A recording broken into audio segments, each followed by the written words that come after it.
Everyone, I welcome you all on this learning platform of teaching goals. उम्मीद है कि आप सभी लोग अच्छे होंगे। आज के इस वीडियो में हम लोग एचपीएससी की जो साइकोलॉजी सीरीज चली हुई है, जिसके अंदर मैंने आपको टीचिंग के मॉडल्स यहाँ पे समझा दिए थे कि शिक्षण प्रतिमान आखिर होते क्या हैं। अब जो भी मॉडल आपके सिलेबस में दिए गए हैं वो हम एक एक करके पढ़ेंगे। आज आपके साथ डिस्कस करने वाली हूँ एडवांस ऑर्गेनाइजर मॉडल, जिसको अग्रिम व्यवस्थापक प्रतिमान भी बोलते हैं। ठीक है, अग्रिम व्यवस्थापक प्रतिमान। इससे पहले अगर आपने ये टीचिंग मॉडल्स होते क्या हैं, इनकी क्या कैरेक्टरिस्टिक्स होती है, कितने एलिमेंट्स इसके अंदर होते हैं, अगर वो आपने नहीं पढ़े हैं तो पहले उनको पढ़िएगा एंड देन बाद में आपको ये सारी चीज़ें रिलेट करते हुए अच्छे से समझ में आ जाएगी। ठीक है, तो जिसने भी पहले ये नहीं देखा है वो आपको डिस्क्रिप्शन में, इस वीडियो के डिस्क्रिप्शन में प्लेलिस्ट का लिंक है, वहाँ पर जाइए और वहाँ से पहले इस टॉपिक को पढ़ना। और जिसने ये पढ़ लिया उसको ये वाला टॉपिक, फिर ये जो मॉडल है आगे जो 2-3 आपके मॉडल दिए गए हैं वो आपको अच्छे से समझ में आएंगे। तो चलिए वीडियो को बिना टाइम वेस्ट किए शुरू करते हैं। इससे पहले अगर आपको वीडियो हेल्पफुल लगती है, आपको लगता है कि आपकी हेल्प हो रही है, तो वीडियो को लाइक ज़रूर करना, अपने वैल्यूएबल कमेंट यहाँ पे ज़रूर छोड़ा करें और बिना सब्सक्राइब किए प्लीज़ ना जाइए, सब्सक्राइब करना फ्री होता है। चलिए शुरू करते हैं। एडवांस ऑर्गेनाइजर मॉडल, जिसको अग्रिम व्यवस्थापक प्रतिमान भी इसको बोलते हैं। सबसे पहले तो आपको ये पता होना चाहिए कि ये मॉडल दिया किसने था। तो ये मॉडल दिया था डेविड ओसुबेल ने। ठीक है, ये नाम आप याद रखेंगे। अब समझेंगे कि ये मॉडल आखिर है क्या। इसके अंदर आपको क्या करना है ना, कि ओसुबेल का एक आइडिया था कि एडवांस ऑर्गेनाइजर क्या करता है, रिलेट करता है कि स्टूडेंट की जो ऑलरेडी नॉलेज है, स्टूडेंट के पास जो ऑलरेडी नॉलेज है, उसको वो जो नया कंटेंट टीचर से पढ़ेगा उसको उसे कैसे रिलेट करना है। मतलब कि सिंपल सी लैंग्वेज में अगर बात करूं कि स्टूडेंट के पास ऑलरेडी एक प्रीवियस नॉलेज है, स्टूडेंट के पास ऑलरेडी एक प्रीवियस नॉलेज है, उसको वो जो नया कंटेंट, नई नॉलेज जो बच्चा एक्वायर करेगा अपने टीचर के थ्रू, जो टीचर उसको पढ़ाएगा, उससे वो कैसे यहाँ पे रिलेट करता है, कैसे चीज़ों को ऑर्गेनाइज करता है, यही आपका एडवांस ऑर्गेनाइजर मॉडल है। इसके अंदर जो टीचर होता है वो आपका कंट्रोलर होता है। ठीक है, और वो यहाँ पे ऑर्गेनाइज करता है टीचिंग लर्निंग मटेरियल्स को, ताकि आप अपने जो भी आपके प्रीवियस कंटेंट है, जो भी आप कॉन्सेप्ट को पढ़ने वाले हो, उससे रिलेटेड आपका क्या क्या जो प्रीवियस ज्ञान है उसको आप कनेक्ट कर पाएँ अपने नए ज्ञान से, जो आप टीचर के द्वारा क्या करेंगे, ग्रहण करेंगे। ठीक है, तो ये बात यहाँ पे समझ में आई कि एडवांस ऑर्गेनाइजर का मतलब यही होता है कि आपके पास जो ऑलरेडी नॉलेज है वो आप नई जो नॉलेज को यहाँ पे एक्वायर करेंगे वो आपको यहाँ पे समझ में आ जाए। एग्जाम्पल के माध्यम से बताती हूँ। मैंने आपको पिछली वीडियो में क्या करवाया था कि पिछली वीडियो में आपको मैंने बताया था कि टीचिंग के मॉडल्स आखिर होते क्या है, क्यों इनको बनाया गया था, इनके एलिमेंट्स क्या है। ठीक है, क्या इसके इम्प्लीकेशन है, या मैंने आपको पिछली वीडियो में बताया था। अब आपके पास एक प्रीवियस नॉलेज है, जब आप मेरी इस वीडियो को देख रहे हो, करंट वाली वीडियो को, तो आपके पास टीचिंग मॉडल्स होते क्या हैं, ये आपके पास एक करंट नॉलेज है। आज आप समझेंगे एडवांस ऑर्गेनाइजर मॉडल क्या होते हैं। तो आपके पास जो पिछली नॉलेज है उसके साथ आप रिलेट करते हुए आज की चीज़ों को सीखेंगे। यही आपका क्या है, यही आपका एडवांस ऑर्गेनाइजर मॉडल है। अभी तो आपको अच्छे से समझ में आया।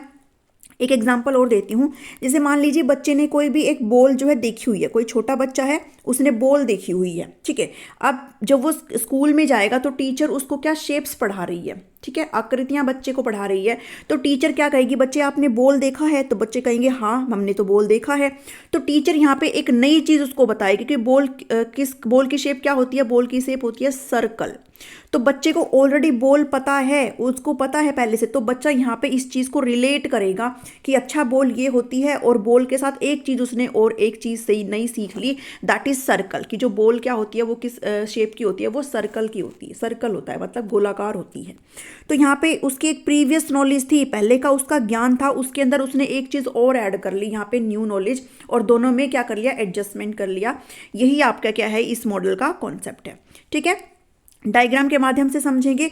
देखिए, पहले एडवांस ऑर्गेनाइजर क्या है, मतलब कि उसके पास पहले से एक प्रायर नॉलेज है, मतलब पूर्व ज्ञान है बच्चे के पास पहले से। ठीक है, नई इन्फॉर्मेशन उसने ली, नई जो है इन्फॉर्मेशन, न्यू जो है उसने टीचर से, जब वो पढ़ेगा कोई भी कॉन्सेप्ट तो उसने क्या किया, रिसीव किया। ठीक है, अब जो भी ये लर्निंग एक्टिविटीज़ है उसमें उसने क्या किया है, ऑर्गेनाइज किया इन्फॉर्मेशन को, अपनी प्रायर नॉलेज को नई से जोड़ा, नई को अपने पुरानी से लिंक किया, ऑर्गेनाइज किया, और यहाँ पे उसने चीज़ों को अच्छे से यहाँ पे क्या कर लिया, कॉन्सेप्ट को समझ लिया। ठीक है, जैसे हम लोग क्लास में पढ़ाते हैं बच्चे को, तो पहले हम क्या पढ़ाते हैं, पहले हम संज्ञा पढ़ाते हैं। भाई हिंदी की अगर बात करो तो पहले संज्ञा पढ़ाते हैं। संज्ञा के बाद ही तो स्वर नाम पढ़ाएंगे, कि क्यों? पहले स्वर नाम क्यों नहीं पढ़ाया हमने? क्योंकि हम जब तक पहले बच्चे को संज्ञा नहीं पढ़ाएंगे स्वर नाम हम कैसे पढ़ाएंगे? क्योंकि जो स्वर नाम शब्द होते हैं वो संज्ञा के स्थान पर यूज किए जाते हैं, ये आप सभी को पता है। तो पहले संज्ञा के कॉन्सेप्ट को समझेंगे ना, उसके बाद ही तो हम स्वर नाम पढ़ाएंगे। तो जब टीचर ने संज्ञा का कॉन्सेप्ट पढ़ाया जाए तो इससे रिलेट करते हुए टीचर क्या पढ़ा देगा? उस बच्चे को स्वर नाम वाला कॉन्सेप्ट पढ़ाएगा। तो यहाँ पे क्या किया टीचर ने? ऑर्गेनाइज कर दिया है चीजों को। ठीक है, तो ये थी आपकी डेफिनेशन। अब चलते हैं नेक्स्ट चीज पे। एडवांस ऑर्गेनाइजर क्या करता है? एक ब्रिज का काम करता है, कंसेप्चुअल ब्रिज का काम करता है बच्चे की जो पुरानी इन्फॉर्मेशन है और उसकी जो नई इन्फॉर्मेशन है उसके बीच में। यानी कि ये उसकी जो है प्रायर नॉलेज है, ये उसका पूर्व ज्ञान है और ये उसकी नई नॉलेज है। तो इसके बीच में एक ब्रिज का काम करता है एडवांस ऑर्गेनाइजर, यानी कि नए ज्ञान को पुराने से जोड़ता है, पुराने ज्ञान को यहाँ पे नए से जोड़ता है। ठीक है, तो ये है पूरा काम किसका? एडवांस ऑर्गेनाइजर मॉडल का, जो कि बहुत जरूरी होता है टीचिंग लर्निंग प्रोसेस में। हम बच्चे को कोई भी न्यू कंसेप्ट एवं ही नहीं पढ़ा सकते हैं, बल्कि उसका जो प्रीवियस नॉलेज है उस चीज़ के बारे में उसको पहले यहाँ पे चेक करना होता है, उसके प्रायर ज्ञान को, और उसके बाद हम उसको जोड़ करके चीज़ें पढ़ाते हैं। ठीक है, तो एज ए टीचर आपको ये सारी चीज़ें याद रखनी है। It maintains a person's existing cognitive structure is the foremost factor governing, कि उसका जो पहले से जो उसका संज्ञान का स्ट्रक्चर है, पहले से उसके दिमाग में जो कुछ भी चीज़ें भरी हुई हैं वो कहीं ना कहीं उसको हेल्प करती है कि वो नया जो मटेरियल एक्वायर करेगा, नए जो कंसेप्ट टीचर से पढ़ेगा वो अपने आप में क्या हो? मीनिंगफुल हो। यानी कि इसका मतलब भी सेम है, जो उसके पास प्रायर नॉलेज है बच्चे के पास वो कहीं ना कहीं लिंक अप होगी किसके साथ? उसकी नई नॉलेज के साथ। ठीक है, तो ये वाली चीज़ है। इस अप्रोच में टीचर क्या है? Teacher is responsible for organizing. मैंने आपको पहले ही बता दिया कि टीचर यहाँ पे क्या करता है? ऑर्गेनाइज करता है। टीचर यहाँ पे कंट्रोलर होता है। And presenting what is to be learn, यहाँ पे टीचर पहले ऑर्गेनाइज करेगा तथ्यों को जो उसको प्रेजेंट करने हैं, जो उसको कंसेप्ट बच्चे को बताना है उसको पहले ऑर्गेनाइज करता है, ताकि बच्चा अपने प्रीवियस नॉलेज से अपनी नई नॉलेज को क्या कर सके? कनेक्ट कर सके। और लर्नर का जो प्राइमरी रोल है is to master ideas and information, और बच्चा जो है अपनी जो भी आइडियाज़ को, जो भी इंफॉर्मेशन को एक्वायर करना चाहता है उसमें क्या हासिल हो सके? उसको मास्टरी हासिल हो सके। ठीक है, तो ये वाली चीज़ें हैं आपको अच्छे से याद रखनी है। अब सेम बात है जो मैंने जब आपको टीचिंग के मॉडल्स बताए तो उसके अंदर आपको 6 एलिमेंट बताए थे, वही 6 एलिमेंट के बेस पे हम अपने एडवांस ऑर्गेनाइजर मॉडल को पढ़ेंगे, जिसमें हम लोग सिंटैक्स पढ़ते थे। ठीक है, उसके बाद हम क्या पढ़ते थे? रिस्पॉन्स था। ठीक है, रिस्पॉन्स ऑफ टीचर। उसके बाद क्या था? आपका सपोर्ट सिस्टम था। ठीक है, सोशल सिस्टम था, एप्लीकेशन था, फोकस था। यही सारी चीज़ें हम लोग इसमें भी पढ़ेंगे, ये इसके कंपोनेंट है। कंपोनेंट में सबसे पहले सिंटैक्स आता है। अब सिंटैक्स के भी 3 फेज होते हैं जो आपको पढ़ने हैं। एडवांस ऑर्गेनाइजर में सिंटैक्स के कितने फेज होते हैं? वो 3 होते हैं, phase 1, phase 2 and phase 3। Phase 1 होता है प्रेजेंटेशन ऑफ एडवांस, यहाँ पे ऑर्गेनाइजर और लिखिएगा, एडवांस ऑर्गेनाइजर, यानी कि आप जो भी चीज़ें बच्चों के सामने प्रस्तुत करने वाले हैं, प्रेजेंट करने वाले हैं, उसको देखा जाता है। यहाँ पे हम ऑब्जेक्टिव्स बताते हैं कि कोई भी कॉन्सेप्ट हम बच्चे को पढ़ा रहे हैं उसका मकसद क्या है, हम क्यों पढ़ा रहे हैं बच्चे को, तो बच्चे को ये सारी चीज़ें यहाँ पे पता होनी चाहिए। उसके बाद प्रेजेंटेशन ऑफ लर्निंग टास्क और मटीरियल आएगा, यहाँ पे आधा छुटा हुआ है। यहाँ पे क्या है? हम जो भी टीचिंग एड्स बच्चे के सामने प्रस्तुत करेंगे वो सारी चीज़ें हैं। एंड नेक्स्ट है स्ट्रेंथनिंग कॉग्निटिव ऑर्गेनाइजेशन, यानी कि बच्चे का जो ऑलरेडी कॉग्निटिव स्ट्रक्चर मेंटेन है उसको हम और भी कैसे स्ट्रेंथ कर सकते हैं, उसको और भी कैसे हम मजबूत कर सकते हैं, वो आपका 3rd फेज में आएगा। ठीक है, बारी बारी से देखेंगे। फेज 1 है प्रेजेंटेशन ऑफ एडवांस ऑर्गेनाइजर। इसके अंदर हम क्या करते हैं? जो हम लेसन बच्चे को पढ़ा रहे हैं उसका एम बच्चे को पहले से ही क्या कर सके? क्लैरिफाई करना पड़ेगा कि इस लेसन में हम लोग ये पढ़ाने वाले हैं और इसके एंड तक आपको ये वाले ऑब्जेक्टिव सारे अच्छे से आ जाने चाहिए हैं, ताकि बच्चा क्या हो? बच्चा एक्टिवली उस चीज़ को सीख सके, उसकी रिस्पॉन्सिबिलिटी उसको पता हो कि उसको अच्छे से अटेंटिव रहना है और चीज़ों को सीखना है। तो एम यहाँ पे बच्चों को हम अच्छे तरीके से बताना है हमें। ठीक है, उसके बाद present organiser identify defining attributes, बच्चे को एग्जाम्पल्स देने पड़ेंगे। ठीक है, प्रोवाइड कॉन्टेक्स्ट, किसी कॉन्टेक्स्ट में अगर बच्चे को हम समझा सकते हैं किसी भी संदर्भ में कोई भी एग्जाम्पल दे करके तो हम वो बताएंगे। रिपीट करेंगे अगर बच्चे को नहीं समझ में आ रहा है तो। Prompt awareness of learners relevant knowledge and experience, हम बच्चे की जो पहले से पूर्व ज्ञान है किसी भी कॉन्सेप्ट के बारे में उसको ज़रूर पहले अवेयर होएंगे उससे कि बच्चा आखिर उस कॉन्सेप्ट के बारे में क्या जानता है।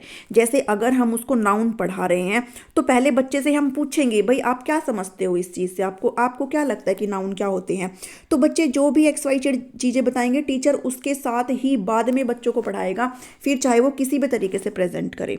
ठीक है, तो यहाँ पे बच्चे की जो पहले की नॉलेज है, उसके पहले जो एक्सपीरियंस है, उससे यहाँ पे अवेयर होना पड़ेगा। फेज 2 की बात है कि प्रेजेंटेशन ऑफ लर्निंग टास्क और मटेरियल, जो भी टीचिंग एड्स अब हम जैसे भी तथ्यों को बच्चों के सामने प्रेजेंट करेंगे, प्रस्तुतिकरण करेंगे, वो सब इसके अंदर आता है। मटेरियल को प्रेजेंट करेंगे, हम क्या कुछ कॉन्सेप्ट बच्चे को पढ़ाना चाह रहे हैं वो सब हम यहाँ पे डिलीवर करेंगे। अटेंशन को मेंटेन करेंगे, क्लास के अंदर एक ऐसा एनवायरनमेंट बनाएंगे कि बच्चा अटेंटिव हो, बच्चे को बोरियत यहाँ पे फील ना हो, बच्चा यहाँ पे डम होकर के ना बैठे। ठीक है, मेक ऑर्गेनाइजेशन एक्सप्लिसिट और मेक लॉजिकल ऑर्डर, यानी कि हम जो भी चीज़ें पढ़ा रहे हैं बच्चे को वो स्टेप वाइज स्टेप पढ़ाएं।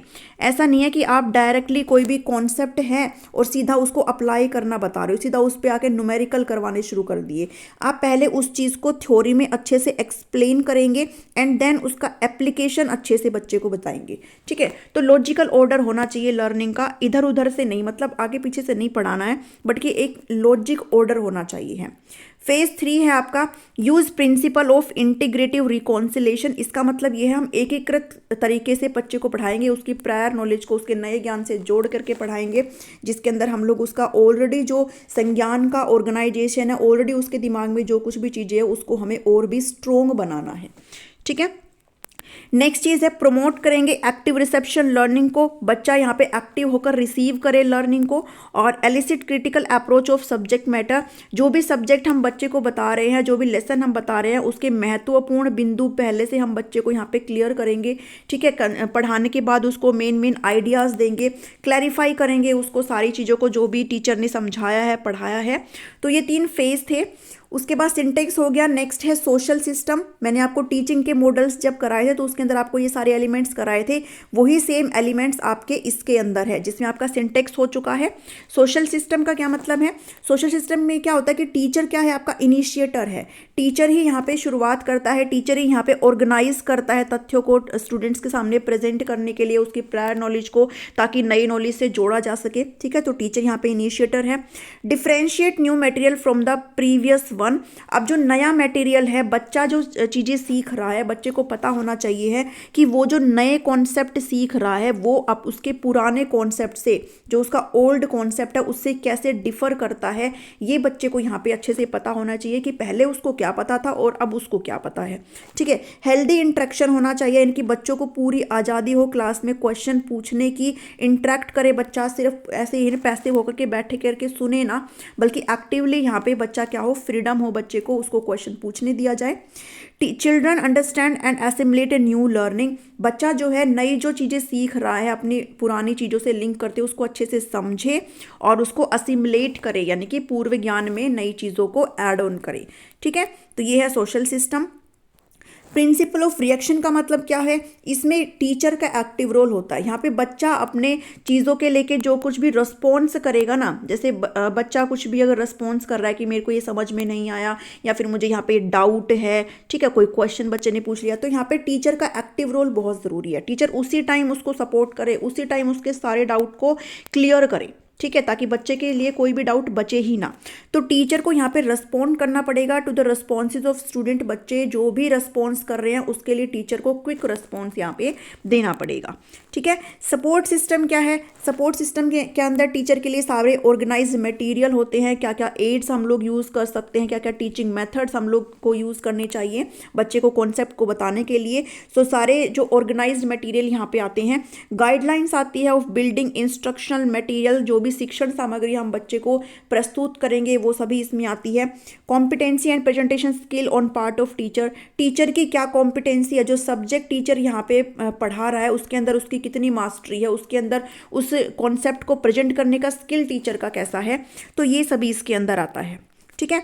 अब लास्ट आता है कि एप्लीकेशन हम लोग कैसे करेंगे। एप्लीकेशन में to teach skills of effective learning, जो भी आप बच्चे को पढ़ा रहे हो उसके अंदर जो भी स्किल्स बच्चा एक्वायर करेगा वो सब अच्छे से अप्लाई कर सके बच्चा। क्रिटिकल थिंकिंग एनहांस हो सके, रीऑर्गेनाइज बच्चा कर सके, जो पहले से उसने नॉलेज है उसके पास, उसके अंदर वो ईजिली उसकी जो न्यू नॉलेज है उसको ऑर्गेनाइज कर सके। टू इंस्ट्रक्ट स्टूडेंट सिस्टमैटिकली, बच्चे को यहाँ पे इंस्ट्रक्ट कर सके, ठीक है, टाइम टू टाइम बच्चे को बता सके। अब ये सब खत्म होकर के अब आपके आते हैं एजुकेशनल इम्प्लीकेशन क्या होते हैं, हम लोग शिक्षा में इसको कैसे ला सकते हैं AOM को। तो आप सभी ये पढ़ करके तो अच्छे से समझ ही गए होंगे कि इसका कितना जो है फ़ायदा है, क्योंकि बच्चे के अंदर जो भी पूर्व ज्ञान है उसको अगर लिंक करके हम लोग नहीं नया ज्ञान सिखाते हैं तो बच्चा कहीं ना कहीं यहाँ पे सीख नहीं पाता। अगर उसके पास कुछ भी प्रायर नॉलेज है उसको लिंक करके बताएंगे तो वो ईजिली कनेक्ट कर पाता है चीज़ों को, और उसके दिमाग में अच्छे से वो चीज़ें, वो कॉन्सेप्ट जो है वो क्लियर हो जाता है। ठीक है। अब इसको क्या एजुकेशनल इम्प्लीकेशन है, इससे टीचर हेल्प करता है, ठीक है। It helps teacher to organize, ये टीचर को ऑर्गेनाइज करने में हेल्प करता है। टीचर को ये हेल्प करता है कि उसको कैसे मटेरियल्स है उसको प्रेजेंट करना है, क्योंकि उसको पता है उसके बच्चे की नॉलेज कितनी है, वो अच्छे से अपने बच्चों की प्रायर नॉलेज को चेक कर सकता है, ठीक है। स्टूडेंट को वो एक्टिवली लर्न करा सकता है, ठीक है। और solve problem, it helps to solve problem, बच्चे जो है अपनी समस्या का समाधान यहाँ पे एक अच्छे तरीके से कर सकते हैं। तो ये था आपका AOM मॉडल जो आज के टॉपिक में था। AOM मॉडल को अगर मैं फिर से संक्षिप्त में बताऊं कि इसका मतलब ये होता है कि जो भी पूर्व नॉलेज है बच्चे की उसको नई जो नॉलेज एक्वायर करेगा उसके साथ कहीं ना कहीं लिंक अप करके देखना, ठीक है। तो ये किसका मकसद होता है, एडवांस ऑर्गेनाइजर मॉडल का मकसद होता है। आई होप आपको यहाँ पे चीज़ें समझ में आई होगी। वीडियो पसंद आती तो इसको ज़रूर लाइक करके जाइएगा, चैनल को सब्सक्राइब करना मत भूलना, क्योंकि मैं आपको कंप्लीट साइकोलॉजी करा रही हूँ, ठीक है। और आपको कंप्लीट कराई जाएगी। आप बार बार मैसेज करते हो कब होएगा कब होएगा, देखो कुछ ही टॉपिक आपके बचे हुए हैं, वो भी आपके धीरे धीरे हो जाएंगे, ठीक है। तो कंप्लीट साइकोलॉजी आपकी जल्दी ही हो जाएगी, उसके बाद MCQs भी देख लेंगे। सो आपका साइकोलॉजी वाला पोर्शन मेरी तरफ से आपको मैं बिल्कुल अच्छे से करा दूंगी, ठीक है। तो टेंशन नहीं लेना है। चलिए मिलती हूँ नेक्स्ट मॉडल को लेकर के। Thanks for watching me.